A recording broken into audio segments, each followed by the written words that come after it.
Welcome to another episode of A Ball and a Chance. I am so honored to have Greg Coleman on the podcast today. Greg was the first African American punter in the NFL. He is a proud graduate of Florida A&M University. He is a member of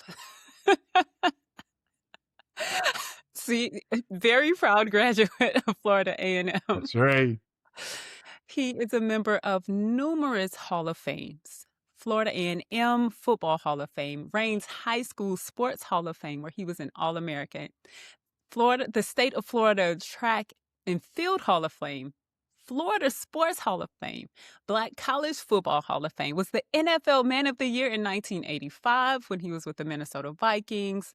For over a decade, Greg has been was an analyst for the Minnesota Vikings radio network. He spent 8 years as a financial advisor, over 20 years in sales.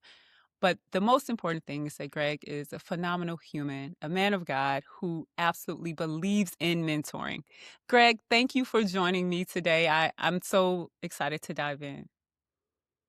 I am honored to be here. And as you spouted off all of those adjectives, sometimes you have to pinch yourself and stop and say, damn, are they talking about me? A little naughty, nappy head kid from the north side of Jacksonville, grew up in Mixon Town. But yes, great things can happen. Yes. Will you talk about growing up in Jacksonville, what that experience was like, and then we'll dive into what you have going on now and and all of the lessons you've learned along the way through sport. Sports is one of those metaphors, and not only metaphors, but it has so many life components to it. Um, you learn about so many different things. You learn about yourself, really. If you want to be point blank and totally transparent, you learn number one if you cut out to be a great teammate. You learn if you're cut out um, to listen, to learn, to follow directions. All of those things that companies and corporations. Oh, bless you. Thank you. I don't know where that came from. Sorry about that. That you learn about. You learn about yourself. You learn about disappointment. You learn about overcoming obstacles. You learn about all sorts of things. So, sports has been a cornerstone of my life, and the lessons that I have learned and was able to overcome because of the things that I learned in coaches and mentors, in words, learn how powerful that words are. Uh, just So just to name a few. as well, Greg, you mentioned something that I want to talk about. You said mentors, and I've listened to a number of your past interviews, and you speak so passionate about the people who helped you along the way. As you know, A Ball and a Chance started as a mentoring program because we understand the impact of sports. Will you talk about a few of your mentors and what they said or did that really set you on a path for My success? gosh, we don't have enough time on this podcast to talk about those who made an impression on me. Obviously, my dad, his core values were, he taught me, son, there are three things uh, that have served me well. And one was always say, how can I help you? Uh, Thank you and please. And those continue to serve me today.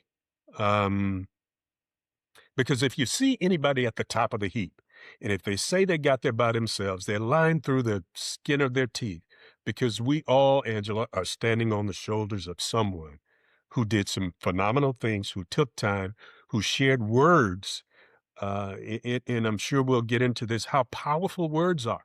And case in point, uh, my my high school coach, my high school track coach, James Day. I was a hurdler, and I'll give you a quick story. Top four in the region go to the state. Regional meet, I'm a junior. Boom, two seniors in front of me. I'm in lane four, they in three and two. Uh, Gun sounds. Now, this was way before the technology that they have of instant replay and slow motion and all of those things. Well, we shoot the gun, and I'm even with him. I'm saying, God darn, I'm a junior. I'm sticking with him. You know, I'm gonna be in the top four. I know that for a fact. And as we hit the last hurdle, one of the leaders fell, and all eyes went on him. So whoever the coach was or the timer who had my lane, when the dust cleared, he said, "Well, Coleman was number 5, was in 5th place." And everybody's screaming and hollering, "No, hey, you better get this right." Coach Day's wife was hollering, his daughters were, "Hey, get it right, Pop, get it right." And Coach Day walks up to me. I say, "Coach, you got to get this right, man. I was 3rd, and hey, the top 4 go to state. I'm going as a junior, man. We need to get this straight." And Coach Day looked at me just as cool as the other side of the pillar. And he said, "I'm not going to go to the clerk of the course." I said, "Coach, why not?" He said, "Because you're good enough to be first." And he turned around and walked away. And, after I wiped the tears from my Mhm. eyes, and if I had a baseball bat or something else, I'd have hit him upside the head. But I said, "Okay, Santa Claus, if that's how you want to play it." But I use that fuel to fire. I use those words to burn into my spirit that I'm good enough to be first. My senior year, I never lost another race. State champ, regional, all words. My football coach, Jimmy Johnson. I was a defensive end, senior captain, punter, place kicker, defensive end, all of those things. Well, I got tired of getting beat on. We had offensive linemen that were 265, 270 pounds, and I was 184 pounds soaking wet. And I guess I did find out later there was a conspiracy to get me out of playing defensive end because I was a phenomenal place kicker, phenomenal punter, leading scorer in football and all of that stuff through punting and place kicking.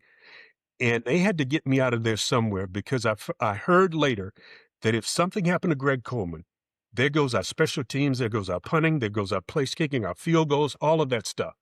So the defensive coordinator got ticked at me one day and said, "Get out of my drill." And my head coach, Jimmy Johnson, he said, "Coleman, get out of the drill. You go grab that bag of balls and you go up on the other field and flip the field." He said, "That's all we want you to do. That's all we need you to do is flip the field." Now I'm pissed. Angela, I am 38 hot because I'm a senior. You just dissed me in front of the whole team, kicked me out of the drill and told me to go up and flip the field. And after I got over myself, one of the best things, some of the best words that I've ever heard in my life, go and flip the field. Fast forward to Florida A&M. Um, we lost the game against one of our arch rivals. And I'm ticked at the coach, Coach Rudy Hubbard. And we lost by 2 points. So he never would kick the field goal. So Sunday we get back to campus. I said, "Coach, I need to talk to you." He said, "Yeah, and I need to talk to you." He said, "Greg Coleman, you think you're pretty good." He said, "Most days you are." He said, "But I watched you during the whole week of practice." He said, "And I don't know what was going on with you." He said, you would hit the 55, 60-yard field goal in practice." He said, "But hell, you couldn't make an extra point. I watch you doing pregame warm-up. You're kicking the ball all over the place." He said, "I don't know if I could trust you." And for a coach, it's like gutting a fish. It just took a knife and just split me wide open. "What do you mean you don't know if you can trust me?" I said, "Okay, coach. You're never going to have to worry about that again." So those are just 3 quick lessons about the words of coaches. I had a mentor, my English teacher at FAMU. Her name was Sadie Gaither. And if Gaither resonates with some old school athletics and football players and all that, that was the wife of Jake Gaither, legendary coach at Florida A&M, who coached Bob Hayes and Ken Riley and Hall of Famers Willie Gallimore, and the list goes on and on. And I kicked 5 field goals to beat Alabama A&M, Alabama State, one of them teams from Alabama. And I go into class and kids are giving me high fives and all of that stuff. And she said, "What is all of this going on?" And somebody said, "You weren't at the game. Greg Coleman beat Alabama State on 5 field goals. And she said, "Are you that Coleman boy that's been kicking the ball?" I said, "Well, yes, ma'am." She said, "Well, why didn't you tell me?" I said, "Well, Miss Gaither, I'm just coming to class doing what I'm supposed to do. I mean, I'm a senior." She says, "When is your study hall?" I said, "Well, it's Wednesday at 7." She said, "I want you at my house every Wednesday night at 7 o'clock to make sure you get your lesson because you're not going to be like the rest of them boys from Jacksonville. You're going to graduate." Man, I graduated in 3.5 years. Now, who does that in college? But those are just a few of the mentors and tutors and coaches that inspired me to be the best that I could be. That's tremendous. That's tremendous. And we all need people in our life who challenge us. What I'm really intrigued by, Greg, is that you were challenged, but you stepped up. Some people are challenged and they back down. Mhm. When your track coach said you should have been first, you're good enough to be first and wasn't willing to fight for you, what was it inside of you that said, "Okay, I'm going to be first"? I'm what was that? Everyone doesn't have that, and that's really special. Sometimes you can use fear, but fear is short-lived. It's fueled by feelings. So I had to get over my feelings, and I had to look at what he said. I had to refocus at what he said. "You're good enough to be first." And that's all I heard. All of the other noise. Because I was the kind of kid that when the crowd went left, I went right. I was, there was something that God gave me. My parents supported me, the neighborhood. Man, you're special. In regards to whether I demonstrated that or not, I believed that I was special because why else would I choose a position like punter? Punter's not, it's not the divas. They're not the high priced guys, but and most people say you're the low man on the totem pole until fourth down, and then you become the most important person on the team. Baseball, I was a catcher, so I was always in the middle of the mix. In track and field, I was a hurdler, one of the most difficult races in all of track and field. But those things I made a determination to master. And I guess by some of the adjectives that you described and some of the other adjectives that people use to describe me, well, maybe I did okay. Yes, you did. You did better than okay. You did better than the vast majority of athletes on earth, which isn't who you are. I think what I've enjoyed about prepping for this show is there's so much more, and mentoring is a really important part of who you are, and using your voice to transform the lives of others. When did you first realize that your voice mattered on or off the field, and what helped you to start using it really confidently to transform others? I was not a kid that talked a whole lot, but what I did say, it seemed to resonate with somebody. That if I could make somebody feel some kind of way in a positive light, then I've done something very, very special. And I noticed that I had this voice even as a young shorty. Um, I didn't start out to be saying that I'm going to be a leader. I'm going to do this. I'm going to do that. I just did it. Did the work. I put in the work. Um, track and field. I borrowed a couple of hurdles from the school. Borrowed a pair of blocks from the school. They had just poured new asphalt on our street right in front of the house, and I would be out late at night, early in the morning, because I said if I was the first one to the first two hurdles, nobody would catch me. When I made the decision to be a punter, I didn't need a whole lot of people. All I needed was a bag of balls, and I would go out early in the morning, late in the evening. And even at FAMU, when there were no lights on the practice facility, I would go out and I would punt in the dark. And they said, "Well, how in the heck can you find the balls?" I would listen to the sound of where they landed. So I guess I was a little bit unusual, but I learned how critical words are. People would say sticks and stones will break your bones, but words will never hurt. I found out early that's a lie from the pit of hell. You know? And even today, Eleanor and I have had the Greg Coleman Celebrity Golf Tournament that we do up in Minnesota. Oh, this will be 27 years for mentoring and tutoring and sports programs through the YMCA. So we've been blessed. We've been very, very fortunate, but it's the give back that we've seen young people who have gone through the program who are now working for the YMCA, part of that culture of give back. So we know that our work has not been in vain.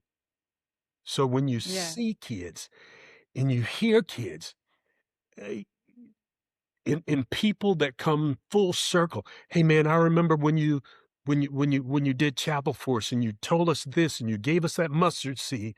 Man, I still got my mustard seed. I remember what you said here. I remember what you said there. Those are my flowers. You know, th- Yes. that's a constant reminder. Your commitment to helping others is really admirable, and it sounds like it's a part of who you are because of how many people poured into you. Will you talk even more in depth about what you're working on, what you're focused on building? You mentioned the HBCU Legacy Bowl, Bob Hayes Invitational. What all are you working on? When I quote unquote retired from corporate America a few years ago, I said, we're going to, I took some time to just really pause. Because some people say, you walked away from the NFL? Yeah. You walked away from six-figure corporate America? Yeah. Because God has given us some amazing journey that's behind us. And I said, whatever time He has left for us to do, we want to do some of the things that we chose to do. Wanted to travel, wanted to hang out with the kids, the grandkids, pour into them, took the time to write a book. We traveled, we visited Africa. I mean, hanging out with the lions and just enjoying the fruits of our labor. And after we took that time, we both said, okay, all right, what's next? Where do we go from here? So I have always had a speaking business, but turn that up a little bit. I said, okay, let's get intentional about because my wife is an educator, and even though, yeah, I spent 12 years in NFL, corporate America, and all of those things, but my first job was a teacher. Really? I did not make it. I got cut after I got drafted. But because of my education at FAMU, because of all of those things that family, mom and dad and auntie and mom and them and Miss Gaither and Coach Hubbard and Coach Day, Coach Bobby Lang, all of those folks had poured into me. Education is critical.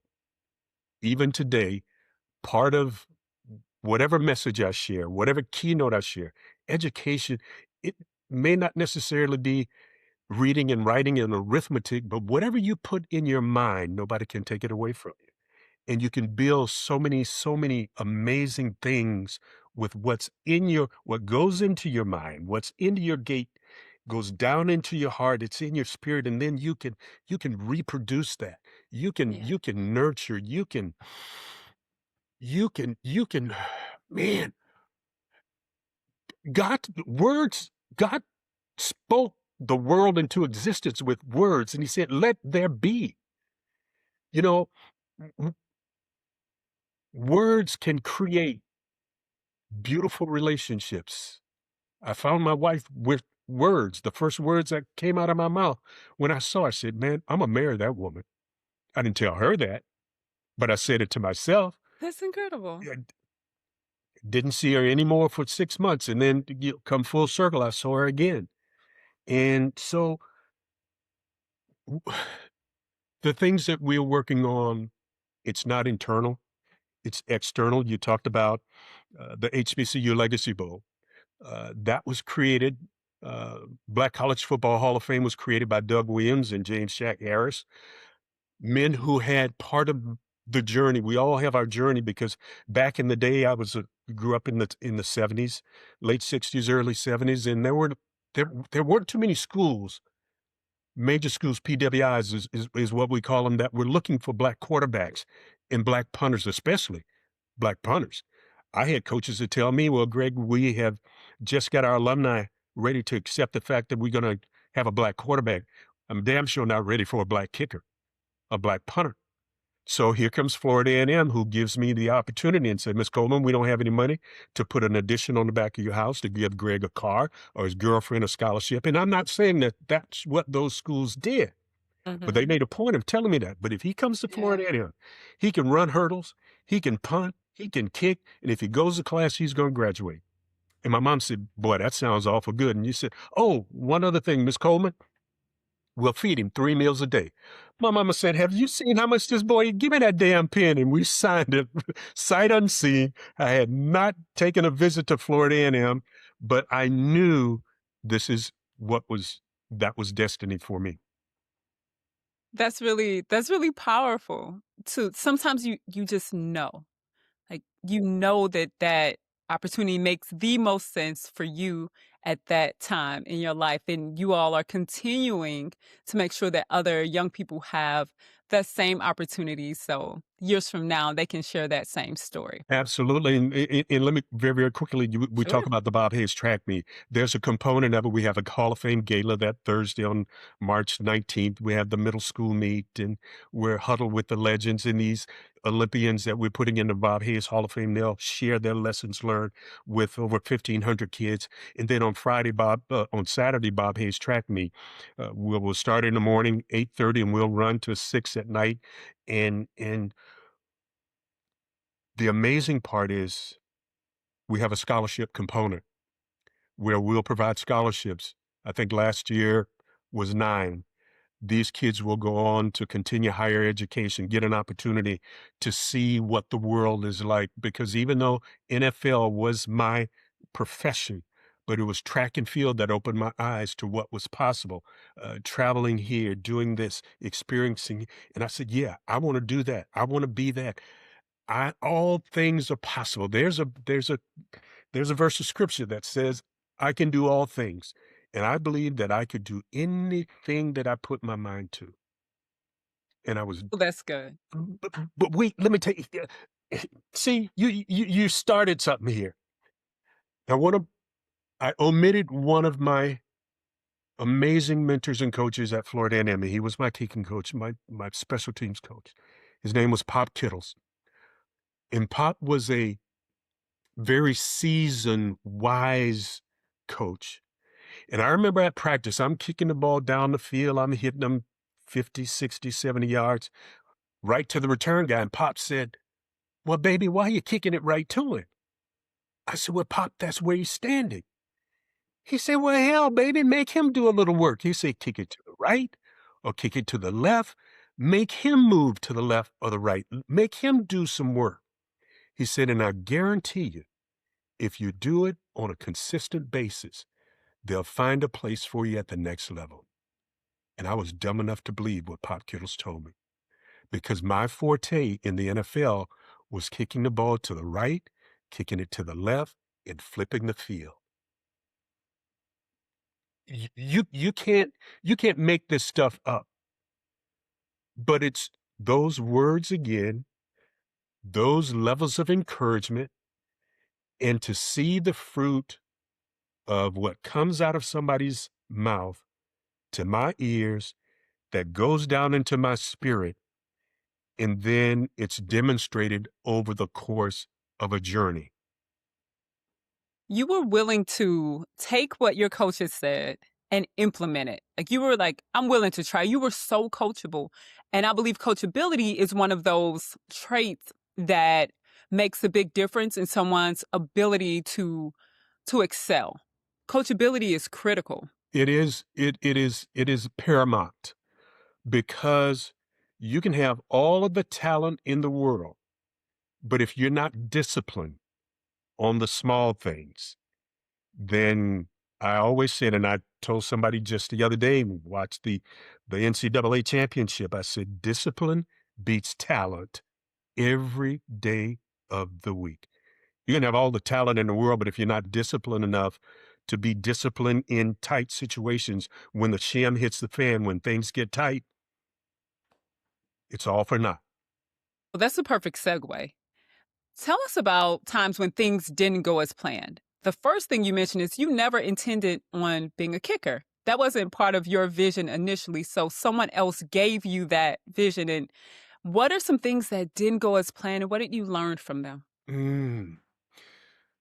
Well, I was not very big, not very fast. I was not one of the outstanding athletes growing up. So I figured out I had to do something. I had to create opportunity. And I remember as a young shorty, started kicking the balls over the fence. And then I started kicking pop cans, really. Well, I say pop cans, but a lot of them were beer cans in the street. But I started kicking them. And I tore one of the pop cans in half and I set a ball in it and used it as a tee. And I started kicking the ball over the houses and fences and all of that stuff. And pretty soon I got to be known, oh, well, that's that Coleman kid that's kicking. And pretty soon would kick for both teams in little league pickups. And I said, I don't have to get hurt. I don't have to get beat up. All I need to do is kick. Okay. So stumbling on that opportunity with the words of encouragement from other coaches and other mentors and, and, and other players, said it might be something to this. And I set a goal as a very young shorty. I was watching a game between the Baltimore Colts. They were still in Baltimore at that time. And I don't know who they were playing, but it was during the winter. They had on clean white uniforms. And it was cold, rainy, muddy. Some of the guys had blood all over their uniforms. And I remember this guy with a clean white uniform come off the bench, and he was the punter. And he stood back, and there were 10 guys protecting him. And they snapped in the ball, and he kicked it in his clean white uniform, and he turned around and walked back to the bench. Nobody touched him at all. And I said at a very young age, that's what I wanted to do. I wanted to be a punter and a kicker, just like that guy, and keep my uniform clean and white. You saw it early on. It's Yes. amazing how something can give us a vision of what's possible and then we just go after that thing. Similarly, I used to watch Shaniqua Hole's Claw and University of Tennessee, Lady Volves and Tamika Catchings, and I was like, I want to do that. I want to play college ball. What was challenging for you during that time growing up? Gosh. Um, there were a number of disappointments. Um, when I didn't perform, when I didn't execute, when what I thought that I had was not good enough, and I had to wait my turn. I had to bite my lip. Uh, I had to go back to the drawing board. Um, I had to carry, I'm not going to say shame, but I had to carry disappointment that my performance did not equal to what I felt that I was able to do or what I was capable of doing. Um, and I found out that you can't live somebody else's dream. You've got to do what God has put you here to do. And sometimes it takes some of those disappointing lessons um, to see through that, to get back on the right path. Um, one of the one of the lessons that I teach in workshops and in keynotes, the title of my book is called Punt, and the workshop is based on those acronyms because P stands for pushing through obstacles. The journey is like a race of hurdles, and I was a hurdler, which I think is one of the most amazing races in all of track and field because you take off, you're out of the blocks, and then you hit an obstacle, you hit a hurdle, and then once you get over that hurdle, you say, yeah, but you can't coast. You got to run like crazy because you know that next 10 yards there's another hurdle that you're going to have to overcome. And life is full of obstacles. So P, you're going to have to push through obstacles. N, you're going to have to navigate through the crap of life. Always going to, all of us are going to have crap that we're going to have to navigate. If you know it's this way, you go the other way. If somebody tells you a pothole this way, you don't keep going that way. You take heed. So you got to navigate all of those things. You got to understand your strengths because God gave you something that he didn't give anybody else. Your DNA, your fingerprints is not like anybody else in the world. So understand that and be okay with it. And then you take calculated risks. So then when you learn how to punt, then you can flip the field and get a leg up on life. And there's a workshop based on flip. As a punter, I was flipping the field. F, you got to focus on the objectives, focus on your goals. L, you learn from those past mistakes. And I, identify opportunities. And then P, you persevere. I think my life has That's been one of perseverance and resilience, and just being stubborn enough yeah. that I'm not going to let anything beat me or defeat me. I'm going to be the best at whatever I can be. You say that with such conviction, and I love that because we all need to punt and flip all the time. Like, it's constant, the whole having to jump over You hurdles, got and it. You it's you got punting and it. flipping Yes. all the time. It's a continual process, and I love how you laid that out because we will all have challenges, but we need a framework on how do we navigate through those challenges, and your workshops do that and Well, help people figure that part out. you figured it out as well because everybody needs coaching. Michael Jordan needed a coach. Tiger Woods needed a coach. Tom Brady needed a coach. Even the Greg Colemans need coaches. Even the Angela Lewises needs coaching. So who's coaching you? Are you Yeah. coachable? You said that early on in our Mhm. conversation. Yeah, that's coachability is what makes the big difference in how far we go, and some of it is dealing with your own willingness to say, okay, I really don't know. Like the willingness to humble yourself and say, I don't know, but I can learn. And I Yes, think sport teaches us that in a very unintentional way, that you didn't start off in the NFL. You literally started off kicking cans with a ball in it. And then you were kicking over houses and kicking over fences. So you were kicking way before anyone ever saw you step at FAMU, way before anyone ever saw you in the NFL. That practice starts early. it does. It really does. And you talking about overcoming. I'll share one more story. Our little league football team, 13, 14-year-old kids, won the city championship. City champions, they play in the Gator Bowl. I mean, we're going to play the other team from the other side of town. Well, we all got all our stuff, gear, jerseys on. We sit, wait on coach to come back, and there's this look on his face. So, coach, what's wrong? He said, guys, we're not going to be able to play. So, well, what do you mean? We're city champs. They over there. What's the deal? So, well, the coach don't want to play a bunch of N words. Wow. Oh, yeah, I told you I grew up, I was a child of this, 50s, 60s, 70s, and racism was prevalent. And that coach made a decision that he did not want his kids playing a bunch of black kids. We took a picture, and I still have this picture today of our entire team sitting on the bench in the Gator Bowl.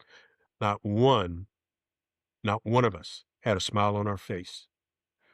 But off of that team that made a decision to not let racism and bias control our destiny.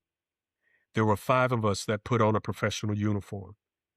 There was one softball Hall of Fame player. I think there were 2 doctors, 3 lawyers, and about 18 of us went to college. So we made a decision not to let the stench of racism control our destiny. But that was through the help of community and culture. Uh, I'm gonna be quiet. What no, it's okay. No, it's okay. What I hear you saying is sports created community that gave you the opportunity to see what excellence looks like. Like you all Mhm. were held to a very high standard. The way you talk about your mentors and your coaches, you were held to a high standard, and that high standard extended to your coaches' wives and others in your community, and education was important. We talk about sport, but as you mentioned, so many of your teammates had phenomenal careers beyond sport. So let's transition just a little bit. Mhm. Greg, will you share about how your foundation in sport helped you have a really great career in business, sales and marketing? Talk about your work there that you recently retired from and how sport helped you in that transition. Well, 2 things. Once I left the NFL, I started in private practice, um, financial services business. Angela, you remember I said earlier, you can't live somebody else's dream?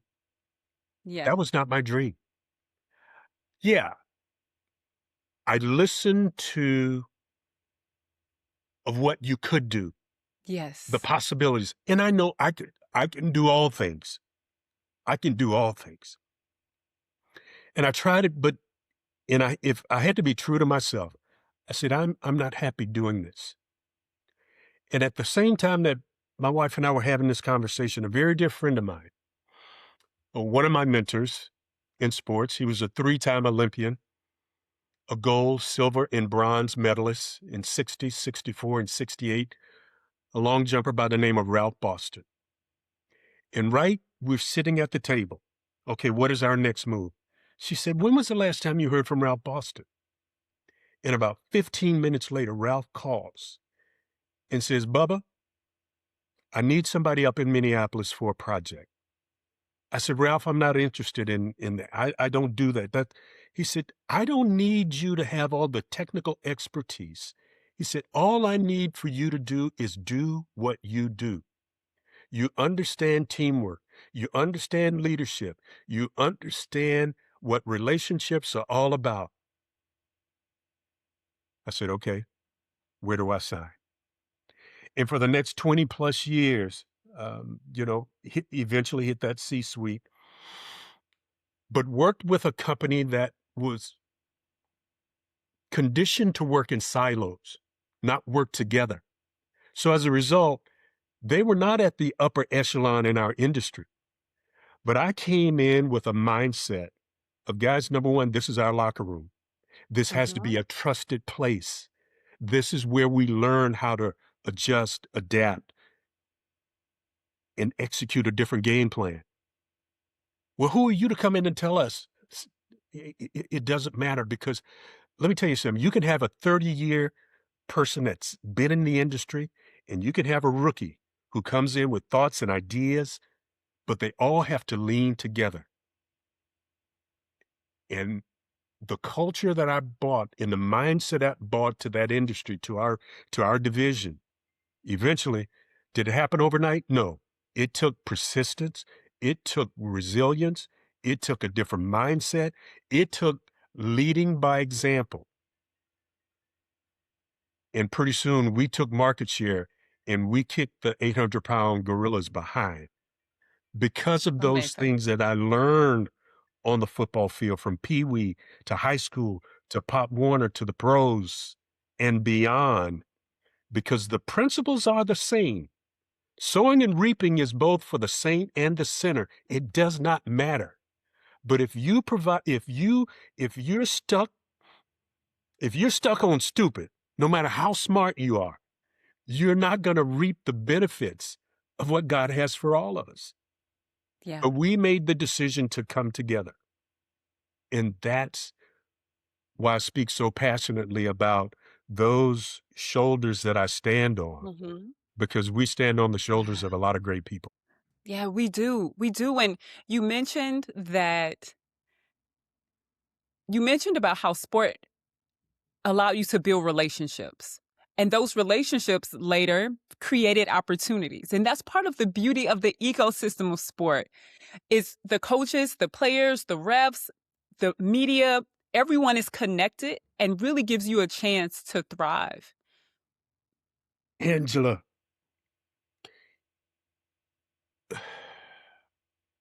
You mentioned the word opportunity. I look at opportunity and I call it another adjective. I describe it in a different way. I call it favor, because when you treat people in an exceptional way, regardless of where they were or what their background is. I had a partner uh, in business, and people didn't understand how we got along. He was from different side of the track, different culture, cursed like a sailor. But if he called me today, say, "Hey, Paco, I need you. Tell me when you need me." Same thing here. If I say, "Bubba, I need you," he'll be right here. But I didn't judge. I accepted him for who he was, and we made each other better. And it's the favor that has come to us through how we treat others. We have gone into doors where we didn't even knock on them, but doors have been opened. Yes. So just trying to share some of those lessons with the kids from Black College Football Hall of Fame. We'll be at this career fair with over 100 different corporations. Kids, they're coming there. These athletes are coming there hopefully to fulfill the dream of playing in the National Football League. But we know realistically, not all of them are going to make it. Only a fraction are going to make it. And even if you do, it's not a career. It's a placement, a stepping stone for you to take another step. Yes. Yes. You alluded to something that I think is key in sport and I want to go back to. And it is sport gives you favor. I love that. If you're good to people and you are willing to work, the community and connections that you make will provide favor later on in life. I could go down the line about opportunities that I walked into because of that. However, the other thing that is important that you mentioned is sports connect you to people from different cultures. It's the beauty of sport. You meet people from all over. As as we wrap, will you talk about how sport has connected you to culture and the impact that it's had on your life? Well, obviously the NFL, Bob Hayes, track meet, track and field.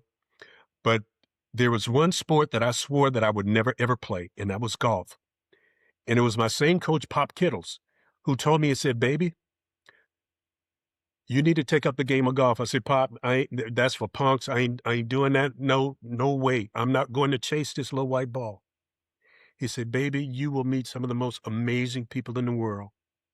It'll take you to places that you never thought of." In post NFL career, they started sending players to different parts of the country, flying on private jets, playing at the best places. They say, "Hey, Coleman, you wanted, man, I don't play golf." Well, just come go anyway. And I started to sense what Pop was saying. And golf has taken us all around the world. We have met some of the most amazing people, regardless of the demographic, regardless to how many zeros they have in their checking account. But golf is a great equalizer. Sports is a great equalizer. And I cannot tell you I can't even imagine where my life would be without sports, those lessons learned, those mentors, those tutors, those encouragers. And that's why even in my keynote, I don't call myself a motivational speaker. I can't motivate anyone. Motivation sometimes is based on fear and feelings. Your feelings can lead you astray. But if I can inspire you to do something amazing, to be the best that you can be, then my work has not been in vain.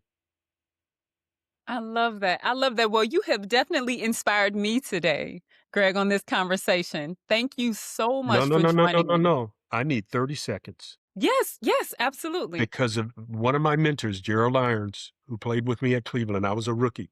He said, "Coleman, I see you busting your butt." He said, "And man, you're just trying to be the best that you can be." And he said, "You inspired me to write this poem by Gerald Irons. It's called To Be the Best." To be the best is my quest. Athletes come and athletes go, but there's something very special about being a pro. On and on towards this goal I'll strive while keeping my championship hopes alive. And let us not forget the day-to-day concentration, for it'll help make us the best in the nation. To be the best is my quest. Now, some might just be happy to make the squad, but I'll never be satisfied until I get the Super Bowl wad. And so much happiness I know it'll bring, the thrill of wearing a Super Bowl ring. To be the best is my quest. Not everything needed I cannot mention, but I hope the things that I've said is not beyond your retention. So, Angela Lewis, be the best. Thank you. Thank you so much, Greg. You have blessed my soul today. I've thoroughly enjoyed this conversation, and I'm going to learn how to play golf. I picked that up for sure. So Yes. I will be getting some clubs. But thank you for your inspiration, your representation of what excellence is, and the mindset to choose to listen to the positive things that people say and actually believe that you can go after and do those things that has been placed on our heart. If people want to learn more about the relaunch of your book, if they want to come to your master classes or hire you to come and inspire them to be the best, how can they reach you? Well, just simply go to the website, gregcoleman8.com, www.gregcoleman, the number 8. That's the number that I wore when I played. And that 8 is significant because it never ends. So Infinity. gregcoleman8.com. Wonderful. Thank you. I will be sure to put that link in the show notes as well as other links that you sent as well. So thank you all so much again for listening to A Ball and a Chance. And I look forward to chatting with you next time. Bye, Greg. Bye-bye. Thank you.